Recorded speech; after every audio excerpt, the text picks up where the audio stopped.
Hey everybody out there, my name is Dragnix, and I want to talk a little bit today about the Pro Evolution Soccer 2016 Steam release, and in particular, I want to talk about what I feel is actually the real cause for concern regarding the problem that it presented. Now, for those who don't know, Pro Evolution Soccer 2016 came out to Steam. It's by Konami, which of course Konami is sort of a curse word in the industry nowadays. While Metal Gear Solid 5 was fantastic from my understanding, and I did do an article regarding Quiet over at TechRaptor if you want to take a look. I'll put that in the description below.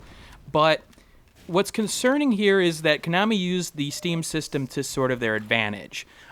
So the idea here is that on the Steam store page, if you wanted to buy Pro Evolution Soccer 2016 and you saw it on the front page, you will actually be taken to a bundle. Now that bundle is not a bundle of any sort. Bundle implies that there are multiple things put together, but this is not the case. It's a one-item bundle, and that item is Pro Evolution Soccer 2016, which takes you to the Steam store page there. Now, what's the problem there, you may ask?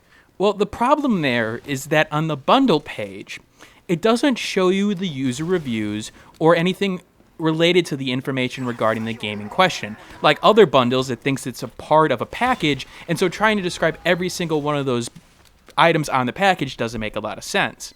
Now, the problem with that is that you wouldn't be able to see the user reviews, which are basically tearing the game apart because of the poor PC port quality, what it seems to be the PS3,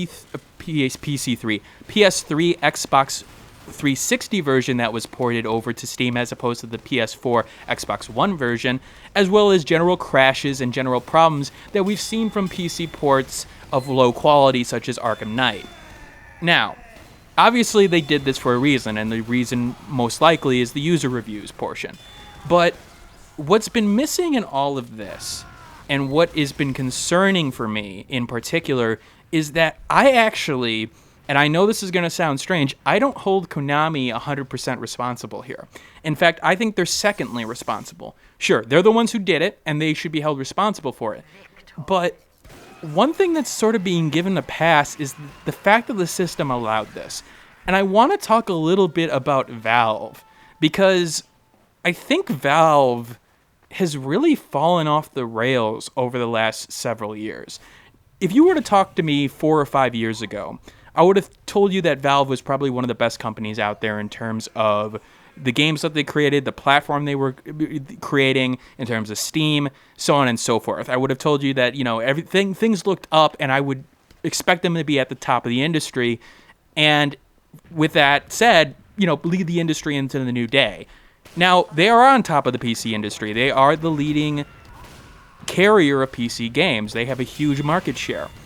But with that said, one of the major problems is that Valve is sort of stagnant.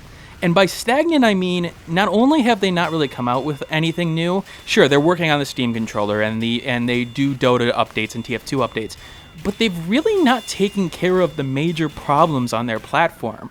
And it's really concerning. And this is just another example of an issue that has come up regarding the Steam client, regarding the use of publishers and developers sort of trying to gaming the system, where to a point that, it's anti-consumer. A lot of the things that you've seen, even though you could argue fair market or things like that, have been trying to obfuscate information so that, the Steam user can't see. But I wish this was the only example, and I've got several examples to talk about here. Let's talk about the incident regarding Dynastopia, for example. Dynastopia was a greenlight game that came up on Steam that anybody who clicked on a certain link within it actually got malware. The greenlight page is taken down. It was about 300 people who actually ended up downloading the malware, but the fact of the matter is that somehow made it up into the greenlight submission. The fact is that, a reasonable site or a reasonable expectation from Valve regarding the vetting process would be to make sure that, users didn't get infected. The fact of the matter is that they sort of take a hands-off approach in terms of their marketplace. Now, there are some strengths to that. You can let the market decide who is best and, who does well and who does poorly.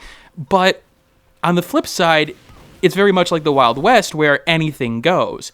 And the fact that people were able to be infected via Steam's client and their lack of reaction to it. Yeah, sure, they took the page down, but no formal comment like Valve normally doesn't do, but more so the fact that there wasn't really an apology from what I saw. That's really concerning, and it's just another example of Valve sort of not really caring about their Steam users. We've heard about Steam support problems over the last year, over and over again, and I shouldn't say last year, last several years. People have to come up with, 15-year-old CD keys from a physical box that they purchased that they obviously probably don't have at this point to recover their account, and that's insane. I mean, you should be able to provide a lot of information in terms of, okay, what was their last purchase, what kind of information that you would expect the person to have brought forward in terms of, proving that their account, credit card statements, for example. Here's my credit card statement with, the purchases on it. That should be enough. But the lack of support response has been a huge issue for those who have been inflicted by it. And I have to sort of emphasize that, inflicted by it. Because those who aren't, obviously, it's not as big of an issue for them. Although for some people it is, because they're concerned that, the next day, hey, guess what? I may be affected by that. Now, Steam and Valve have said that, this is going to be a focus for the next year. How's that going? I haven't seen anything in terms of issues regarding support being taken care of into a new light. Now, I know you don't change that overnight, but there's absolutely been no, feedback in terms of anything that's been fixed there. That's, again, another major issue that Steam sort of seems to be really just sort of letting go at this point. What about price manipulation? We've seen Brutal Force as a prime example of this. It's an indie clone of a Nuclear Throne, basically. I know it's got some differences, but basically it's Nuclear Throne. And during a specific sales period, for a 75% off sale, people noticed that the price was jumping as more sales were made. Now, one could argue that, okay, they were adjusting price based on the free market, but it was very, very misleading. The fact is that if you started the sale and got in at that early price, okay, cool. But the price at the start of the sale ended up being a lot cheaper than the price at the end of the sale for the actual percentage sale price. It ended up being at $324 at the end of the sale, 75% off, when at the start of the sale, the main price of the game was $1.99. And that information wasn't readily available there. Only people who had seen the sale and noticed it pointed it out. And while supply and demand does dictate that, more demand means more supply, or, means a bigger price, to not say that is a little bit of a problem in my eyes. There's also the fact that there are, unfortunately, examples of abuse of Steam's system in terms of, the green light voting and giving keys away. The WTF Free is a prime example where they gave time on their service for positive reviews. And while they never actually gave it away because Valve stepped in, those positive reviews stayed. And yes, unfortunately, the problem there is that, what do you know is a real positive review and what's not? Although you could have gone through the discussion forums and say, oh, hey, I gave you a positive review for this, key portion. When can I get my, time? There's a lot of problems under the surface of Valve, and it's really, really concerning that none of these issues are being taken a look at. And I think a major part of that is their market share.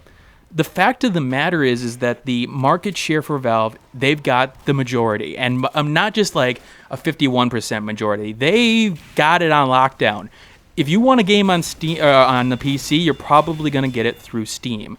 Now, there are competitor services out there with GOG, for example. And, you can just claim, EA's, God, I can't even remember, Origin, or, Uplay, but they're not, those are really only platforms for them at this point. GOG is probably the only one, which they're coming out with their own client, Galaxy, and I'll definitely be looking at it at this point, because Valve, unfortunately, in my eyes, is really a symptom of a problem in the industry, and that's this sort of unfortunate non-understanding of their consumers.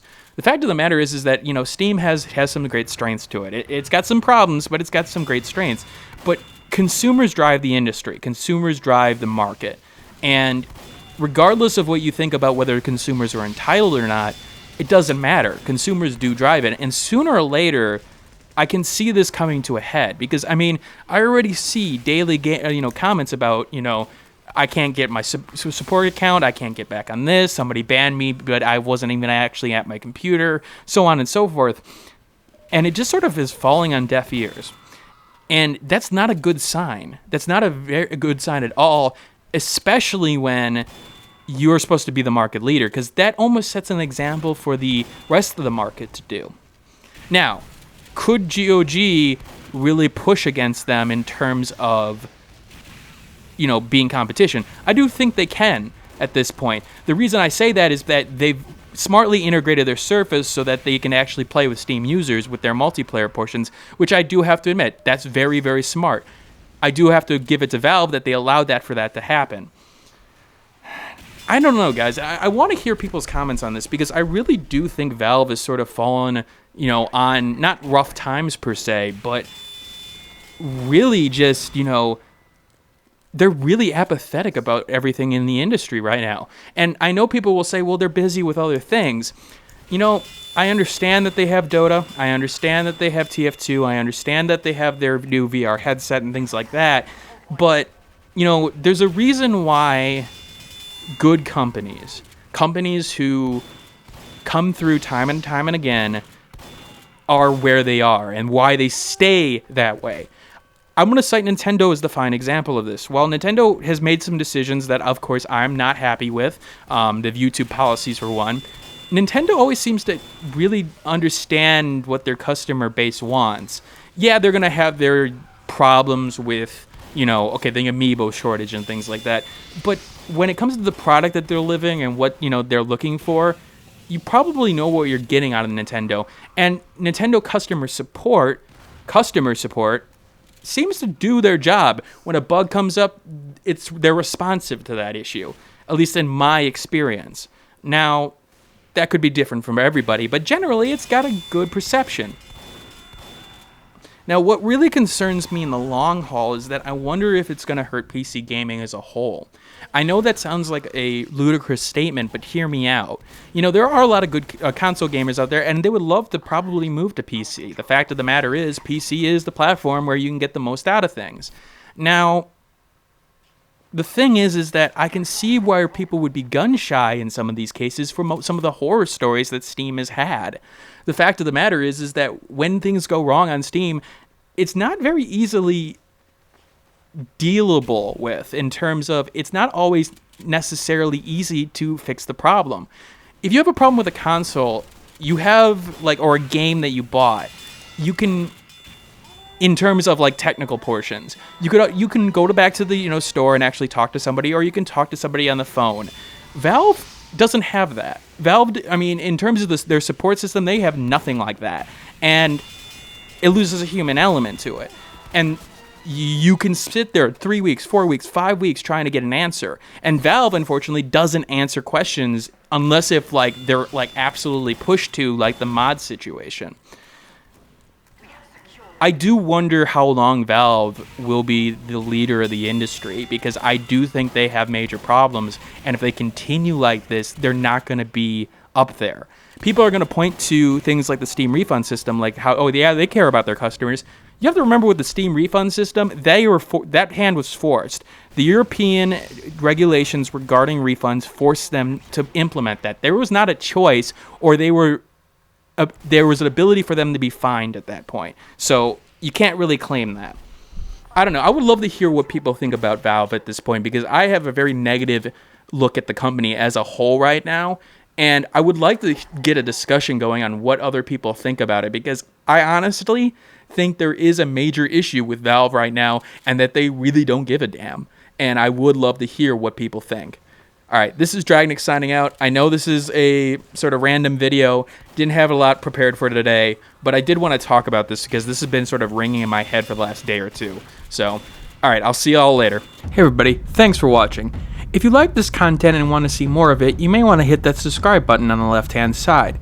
If you like this video and want to see more of this content, take a look at this video on the left hand side as well. And if you missed my last video, take a look at the right hand side. Once again, thanks for watching, and keep on gaming.